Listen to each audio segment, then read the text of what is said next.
Hello friends, welcome back to our channel. তোমরা প্রথমে ভিডিওটা দেখে বুঝতেই পেরেছো যে দাদাভাইয়ের জন্মদিন ছিল। তো দাদাভাইয়ের জন্মদিন ছিল 19শে জুন, কিন্তু সেদিনকে আমাদের কিছুই সেলিব্রেশন হয়নি, জাস্ট একটা ছোট করে কেক কাটা হয়েছে। কারণ সেদিনকে দাদাভাইয়ের স্কুল ছিল, তো ফিরতে ফিরতে সন্ধ্যা হয়ে গেছিলো, তো কিছুই সেইভাবে করা যেত না। তো দিদি বললো যে তাহলে সানডে দেখে একটা সেলিব্রেশন করা যায়, তো সেই জন্য আজকে হচ্ছে সানডে, তো আজকে দাদাভাই তো খুব বড় কিছু সেলিব্রেশন নয়, আমরা এই বাড়ির কজন মিলেই সেলিব্রেশন হবে। আর দাদাভাইয়ের 4জন কালিগ আসবে, তো তাদের মানে এই সবাই মিলেই হবে। তো দাদাভাইয়ের বাড়িতেই সেলিব্রেশন হবে। তো এখান থেকে আমরা রান্না করে নিয়ে, মানে মা রান্না করে নিয়ে দাদাভাইদের বাড়িতে যাবে, গিয়ে ওখানে সেলিব্রেশন হবে, আবার আমরা বাড়ি চলে আসবো। তো দিদি আগেই চলে গেছে দাদাভাইদের বাড়িতে, কারণ দাদাভাই বুঝতেই পারছো দিদি থাকে না, ঘরে অগোছালো করে রেখে দেয়। তো যেহেতু লোকজন আসবে একটু, আমরাও যাবো আর কি, তো সেই জন্য দিদি ঘর গোছাতে গেছে। তো আর আমি এখানে আছি, আদ্রিত এখন ঘুমোচ্ছে, মা রান্না করছে। তো আমি আদ্রিতকেও দেখছি, মাকেও হেল্প করছি, সবই করছি। তো কী কী হচ্ছে সবই তোমাদের সাথে শেয়ার করব, তোমরা দেখতে থাকো। আশা করি আজকের ব্লগটা তোমাদের খুব ভালো লাগবে। তো চলো আর বক বক করবো না, সোজা চলে যাই রান্নাঘরে, দেখি কী কী হচ্ছে। দেখো আমি রান্নাঘরে এসেই দেখছি মা ভেটকির বাটার ফ্রাই ভাজছে। তো আমার তো দেখেই খুব লোভ হচ্ছিল, গরম গরম এগুলো খেতে খুবই ভালো লাগে। আর দেখো এখানে রেডি হয়ে গেছে হচ্ছে চিলি চিকেন। তো এটা আমি আসার আগেই মা করে ফেলেছে। আর যার জন্মদিন তার পছন্দ মতোই সব কিছু ডিশ হচ্ছে। তো তার সাথে হয়েছে দেখো ফ্রাইড রাইস। তো দাদাভাই হচ্ছে চিলি চিকেন আর ফ্রাইড রাইস খেতে ভীষণ ভালোবাসে, আর এবারে মাকে বলেছে নতুন যে ভেটকির বাটার ফ্রাইটা করতে, তো সেই জন্য ওটা হচ্ছে। আর দেখো এখানে মা কেটে রেখে দিয়েছে হচ্ছে স্যালাড, তার মধ্যে আছে শসা, পেঁয়াজ আর টমেটো, এগুলো সব গোল গোল করে কেটে নিয়েছে। নিয়ে মা অলরেডি টিফিন বক্সে রেখে দিয়েছে, কারণ যেহেতু দাদাভাইদের বাড়ি নিয়ে যেতে হবে, অলরেডি অনেকটা লেট হয়ে গেছে, এইসব রান্নাতে একটু লেট হয়ে যায়। আর দেখো এখানে হয়েছে পাঁপড়। তো পাঁপড়টাকেও মা একবারে পলিথিনে বেঁধে রেখে দিয়েছে, যাতে মুচমুচে থাকে আর কি, মানে নরম না হয়ে যায়। আর পাঁপড় হয়েছে মানে বুঝতেই পারছো যে চাটনি হয়েছে, ওটা অলরেডি বক্সে প্যাক করা হয়ে গেছে, তাই আর দেখাতে পারলাম না। তো মোটামুটি তোমরা তো দেখলেই যে রান্না প্রায় সব কমপ্লিট, মানে শেষের পথে, কারণ আবার তো আমাদেরকে গুছিয়ে নিয়ে যেতে হবে।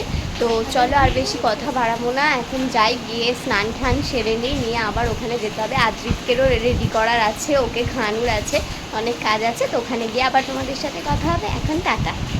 দেখো এই হলো বার্থডে বয়ের বার্থডে লাঞ্চ। এখন অলরেডি 3টে বাজে, সত্যি লেট হয়ে গেছে। তো বোন মা ওরা খেয়েই এসেছে, আমার শ্বশুর শাশুড়িরও খাওয়া হয়ে গেছে। আমরা 4জন খাবো, আমি তিশিকা আর আকাশ। আর বাকি 2জন আসতে পারেনি প্রচণ্ড বৃষ্টির কারণে, ওদের কলকাতায় খুব বৃষ্টি হচ্ছে। আর এখানে খাবার দাবার সাজিয়েছি আমি, সাথে বোনও আমাকে হেল্প করেছে, আর মাও হেল্প করেছে অবশ্যই, মায়ের হেল্প ছাড়া তো কিছুই সম্ভব নয়। তো চলো চটপট খেয়ে নিই, খিদেও পেয়ে গেছে বললে হবে না, এত লেট হয়ে গেছে। খাওয়া দাওয়ার পর আমরা কেক কাটিং করব, তো চলো খেয়ে নিই। এই দেখো এই হলো অমিতের বার্থডের কেক, দুটো কেক। একটা দেখো অমিত স্যার লেখা, এটা এনেছে ইশিকারা। আর বাকি যে আর একটা কেক আছে, ওটা বোন অমিতকে গিফট করেছে। প্রত্যেক বছর অমিতের বার্থডে কেক বোনই গিফট করে। বার্থডে নাও, কিচ্ছু হবে।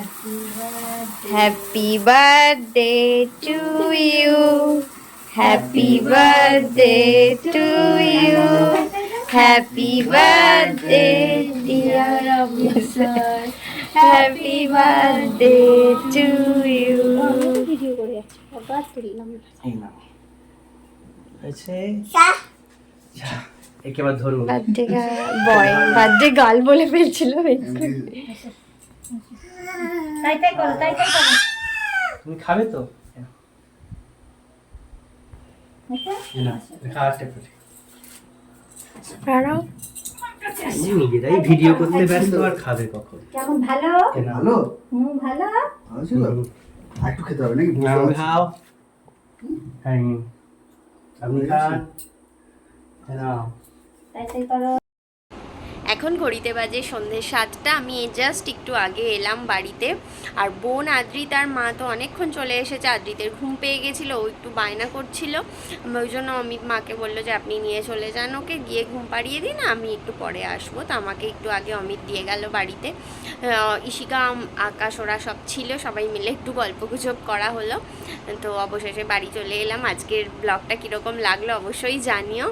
আশা করছি ভালোই লাগবে তোমাদের। আমাদের তো বেশ এনজয় করলাম, ছোট হলেও এনজয়মেন্টটাই সবচেয়ে বড় কথা। যে সেলিব্রেশন বড় হলেই যে বেশি আনন্দ, ছোট হলে যে কম আনন্দ, এরকমটা কিন্তু সবসময় হয় না। ছোট অনুষ্ঠানে অনেক সময় ভালোই আনন্দ হয়। তো অমিত কী কী গিফট পেয়েছে সেটা তোমাদের দেখালাম না, দেখাতে পারলাম না, কারণ আমি আসার সময় ভেবেছিলাম ভিডিও করে আনবো, কিন্তু এত টায়ার্ড লাগছিল আর ভিডিও করা হয়নি। তোমাদের জাস্ট মুখেই বলে দিই, অমিত কেক কাটিংয়ের সময় যে টি শার্টটা পরেছিল ওই টি শার্টটা আমি দিয়েছি। আর কেক দুটো তো বললামই, একটা বোন গিফট করেছে, একটা ইশিকারা নিয়ে এসছে। এছাড়াও ইশিকা অমিতকে একটা ইয়ারপডস দিয়েছে। আর ওর বাকি যে দুজন কলিগ আসতে পারেনি, ওরা কালকেই দিয়ে দিয়েছিল অমিতকে স্কুলে গিফট, একটা টি শার্ট আর একটা পারফিউম দিয়েছে। একজন টি শার্ট আর একজন পারফিউম। তো ওভারঅল আর একটা জিনিস বলা হয়নি, সেটা হলো ওর মা ওকে ক্যাশ দিয়েছে আর ওর বাবা একটা টি শার্ট দিয়েছে। তো সব কিছুই দেখানোর খুব ইচ্ছে ছিল, কিন্তু দেখাতে পারলাম না। পরে ও যখন ইউজ করবে জিনিসগুলো, সম্ভব হলে পরে তোমাদের দেখিয়ে দেবো, কারণ আমি তো এখনই আর ওই বাড়িতে যাচ্ছি না, ওর গিফটসগুলো বাড়িতেই আছে। তো চলো আজকের ব্লগটা এখানেই শেষ করি। সবাই ভালো থেকো, সুস্থ থেকো, আর ভিডিওটা ভালো লাগলে অবশ্যই লাইক করো, কমেন্ট করে জানিও। আর নেক্সট ভিডিও নিয়ে খুব তাড়াতাড়ি আসছি। টাটা।